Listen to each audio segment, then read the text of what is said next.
பைபிளில் நம்பிக்கை, பிரார்த்தனையின் சக்தி. பைபிளில் விசுவாசம், நம்மை பலப்படுத்தும் ஜெபம், நம்பிக்கையுடன் காத்திருத்தல், பின்பற்ற வேண்டிய எளிய படிகள். முதல் படி, உங்கள் தேவையை ஒப்புக்கொள்ளுங்கள். நமக்கு கடவுளின் உதவி தேவை என்பதை நாம் உணரும்போது விசுவாசம் தொடங்குகிறது. இரண்டாவது படி, வார்த்தையை கேளுங்கள். வேதத்தை படித்து உங்கள் இருதயத்தை நிலைப்படுத்துங்கள். மூன்றாவது படி, ஜெபியுங்கள். கேளுங்கள், தேடுங்கள், தட்டுங்கள், உங்கள் தேவைகளை கடவுளிடம் கொண்டு வாருங்கள்.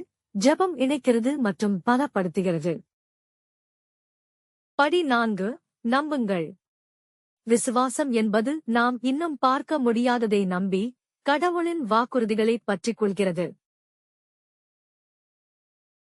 படி 5, நம்பிக்கையுடன் காத்திருங்கள்.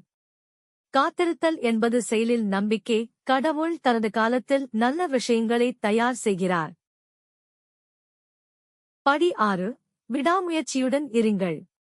தொடர்ந்து ஜெபிக்கவும் சேவை செய்யவும். நீங்கள் நம்பும்போது, காத்திருக்கும்போது, செய்யும்போது விசுவாசம் வளரும்.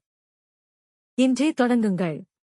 கடவுளுடைய வார்த்தையை படியுங்கள், பலத்திற்காக ஜெபிக்கவும், நம்புங்கள், நம்பிக்கையுடன் காத்திருங்கள், கடவுளின் நல்ல நேரம் வரும். விசுவாசத்தில் உறுதியாக இருங்கள், ஜெபத்தில் வாழுங்கள், கடவுளின் சரியான நேரத்திற்காக காத்திருங்கள்.